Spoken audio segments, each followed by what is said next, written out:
Hello guys, আসসালামু আলাইকুম ওয়া রাহমাতুল্লাহি ওয়া বারাকাতুহু। কেমন আছেন সবাই? আশা করি সবাই ভালো আছেন, সুস্থ আছেন, নিরাপদে আছেন।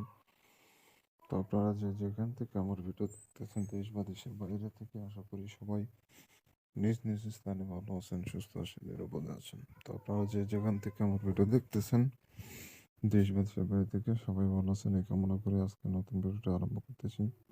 তো আজকে যে বিষয় নিয়ে আলোচনা করবো সেটা হচ্ছে ব্রেন স্ট্রোক মরণ বান।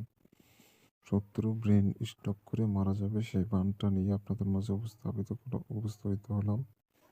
আপনারা অনেকে আছেন যারা শত্রুকে বান মারার জন্য ভয় করেন যে বানটা মারবো, কেউ কোনোভাবে কি বুঝতে পারবে কি পারবে না। তো তাদের জন্য আজকের এই ভিডিওটি। আপনি যদি এই বানটা প্রয়োগ করেন শত্রুর উপরে, তাহলে কেউ জানতে পারবে না যে শত্রুর উপরে বান প্রয়োগ করা হয়েছে। সে ব্রেন স্ট্রোক করে মারা যাবে।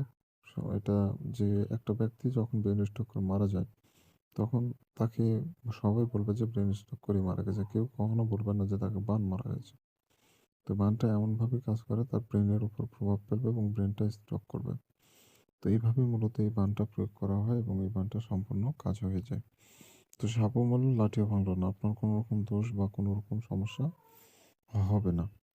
তো ভিউয়ার্স, পুরো ভিডিও দেখতে থাকুন, কিভাবে কাজ করবেন না করবেন A to Z সব কিছু বুঝিয়ে দেবো।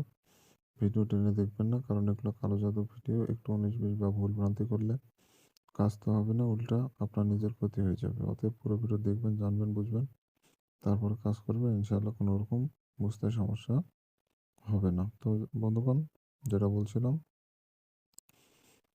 যারা কাজ করবেন, যারা শত্রু জ্বালা অতিষ্ঠ হয়ে গেছেন, শত্রু বিভিন্নভাবে আপনাকে অপমান অপদস্থ করতেছে, বাসা থেকে বের হতে পারছেন না।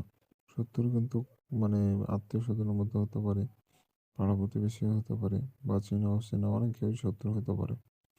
তো দেওয়ালে পিঠ থেকে গেলে কোনোভাবে করার কিছু থাকে না। শত্রুর উপর কোনোভাবে পেরে ওঠা যায় না।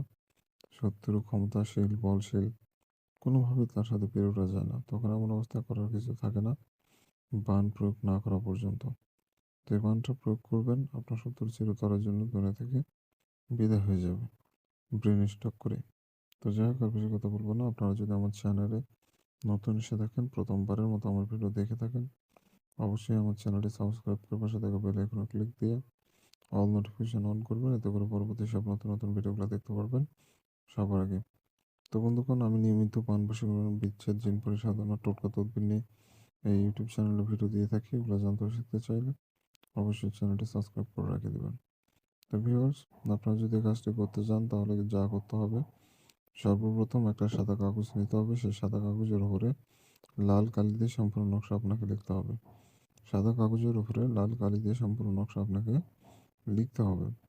তো বন্ধুগণ, যে কাগজের উপরে নকশা লিখবেন, কাগজটা যেন পাক পবিত্র হয়, মানে কোনো রকম নোংরা আবর্জনা যেন কাগজে না পড়ে থাকে। একবারে ফ্রেশ চকচক সাদা কাগজ হতে হবে।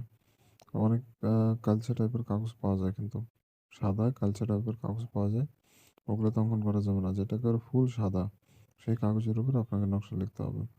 এবং আপনি নিজেও পাক পবিত্র থাকবেন। যে জায়গা বসে নকশা লিখবেন, জায়গাটা যেন পাক পবিত্র থাকে, বিষয়টা লক্ষ্য রাখবেন। তো বন্ধুগণ, সব কিছু আটঘাট বেরিয়ে কিন্তু আপনাকে কাজে বসতে হবে। তো এভাবে করে মূলত কাজ কমপ্লিট করে ফেলতে হবে আপনাকে। তো যখন কাজগুলো কমপ্লিট করবেন, নকশাটা যখন লিখবেন, আপনার আশেপাশে কেউ যেন না থাকে, নিরিবিলি বা ফাঁকা জায়গায় বসে আপনাকে নকশা লিখতে হবে।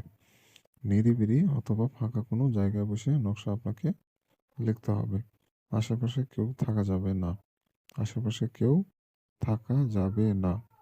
একেবারে নিরিবিলি জায়গায় বসে আপনাকে নকশা লিখতে হবে। নকশা লেখার সময় কারোর সাথে কথা বলবেন না। আর কোলাহল মুক্ত জায়গা বসবেন, গ্যাঞ্জাম মুক্ত জায়গা বসবেন, ফাঁকা জায়গায় বসবেন। ফাঁকা জায়গা অথবা ফাঁকা রুম বসে আপনি নকশা লিখবেন। আর নকশাটা রাত 10টার পর আপনি লিখতে পারবেন। আর এই নকশাটা মঙ্গলবার এবং বুধবার, এই 2 দিনে যে কোনো একদিনে লেখা যাবে। এই 2 দিনের বাইরে অন্য কোনো দিনে যদি নকশা লেখেন, নকশা কিন্তু কাজ করবে না। বিষয়টা মাথায় রাখবেন। এই 2 দিনে যে কোনো একদিনে কাজ আপনাকে করতে হবে। তো এভাবে করে মূলত সম্পূর্ণ নকশা আপনাকে লিখে ফেলতে হবে। আপনি দরকার হলে স্কেল ব্যবহার করবেন, স্কেল ব্যবহার করে নকশা লিখবেন। তো যেভাবে আছে ওভাবে আপনাকে নকশা লিখে ফেলতে হবে। নকশা লেখা হয়ে গেলে নকশার নিচে আপনাকে নাম দিতে হবে। প্রথমে দেবেন শত্রুর নাম, তার নিচে তার পিতার নাম। এভাবে দিয়ে আপনি নামগুলো দিয়ে দিবেন, অথবা যে সাইডে নকশা লিখতেছেন তার অপোজিট সাইডে বিপরীত পৃষ্ঠায় তো ফাঁকা থাকবে, তো সেখানেও আপনি নামগুলো দিয়ে দিতে পারেন। আপনি যেখানেই হোক নামগুলো দিয়ে দিবেন সিরিয়াল বাই, তাহলেই হবে, সমস্যা হবে না। তো এভাবে করে মূলত নকশার নাম দিয়ে দিবেন। নাম দেওয়া হয়ে গেলে নকশা সূরায়ে নাস একবার করে নকশার উপর ফু দিবেন। কুল আউযু বিরাব্বিন নাস, মালিকিন নাস, ইলাহিন নাস, মিন শাররিল ওয়াসওয়াসিল খান্নাস, আল্লাযী ইউওয়াসু ফি সুদুরিন নাস মিনাল জিন্নাতি ওয়ান নাস। এই সূরাটা একবার পড়ে নকশার উপর ফু দিবেন। তাহলে নকশাটা জাগ্রত হয়ে যাবে, নকশা প্রাণ প্রতিষ্ঠা হয়ে যাবে। তারপর আর কিছু করার নাই, আপনি শুধুমাত্র নকশাটা আগুনে পোড়ায় ফেলবেন। নকশাটা আগুনে পোড়ায় ফেলবেন। 24 ঘন্টার মধ্যে আপনি রেজাল্ট পেয়ে যাবেন। 24 ঘন্টার মধ্যে 70 পেন স্টক করে ফেলবে। তো এইভাবেই মূলত কাজটা সম্পন্ন করতে হয়। এবং যারা অনুমতি না নিয়ে কাজ করেন তারা কিন্তু কাজ হবে না, এটা বলে দিলাম। কারণ যে কোনো সিদ্ধ গুরুর থেকে অনুমতি নিয়ে মূলত কাজ করতে হয়। খালি গুরু হলে হবে না, সিদ্ধ হতে হবে, সিদ্ধ গুরুর থেকে অনুমতি নিতে হবে। তো আপনারা চাইলে আমার থেকে অনুমতি নিতে পারেন। আমার থেকে অনুমতি নিতে গেলে আমার চ্যানেলটা সাবস্ক্রাইব করতে হবে, 1 নম্বর শর্ত। 2 নম্বর শর্ত হচ্ছে নিজের নামটা কমেন্টে লিখে দিয়ে যাবেন। অর্থাৎ আপনি যদি কাজ করেন আপনার নামটা লিখে দিবেন যে আমার নাম অমুক, আমি কাজের অনুমতি চাই। এটা আপনি কমেন্টে লিখে দিয়ে যাবেন, আপনি অনুমতি পেয়ে যাবেন। আপনি চ্যানেল সাবস্ক্রাইব করবেন প্রথমে, দ্বিতীয়ত আর নাম লিখবেন। এই 2টা করে আপনি কাজ শুরু করে দিবেন, আর কিচ্ছু করা লাগবে না আপনাকে। এই 2টা কাজ না করলে আমি অনুমতি দেই না। আমার মন থেকে বলা আছে, যারা আমাদের এই 2টা কাজ শর্ত পালন করছে তাদেরকে অনুমতি দেওয়াই আছে। আমার মুখ থেকে অনুমতি চাওয়া লাগবে না, অনুমতি তাদেরকে অলরেডি দেওয়াই আছে। তো এইভাবে মূলত কাজগুলো সম্পন্ন করবেন। আর আমার সাথে যোগাযোগ করতে চাইলে স্ক্রিনে দেওয়া নম্বরে ইমোতে এসে যোগাযোগ করতে পারবেন। ফোনে কল দিবেন না, ফোন বন্ধ থাকবে। আপনারা ইমোতে যোগাযোগ করবেন, কারণ দিনে 1000 2000 এরকম করে কল আসে ফোনে, ওই জন্য ফোনটা অফ রাখি। যারা জরুরি তারা শুধুমাত্র ইমোতে যোগাযোগ করবেন, অথবা হোয়াটসঅ্যাপ এসে। তো এইভাবে যোগাযোগ করবেন, ইনশাআল্লাহ ব্যক্তিগত কাজ বা সমস্যা বা বিভিন্ন পরামর্শের জন্য ফোন দিতে পারেন। তো ধন্যবাদ সবাইকে, ভালো থাকবেন, সুস্থ থাকবেন। দেখা হচ্ছে পরবর্তী কোনো এক নতুন ভিডিওতে। আল্লাহ হাফেজ।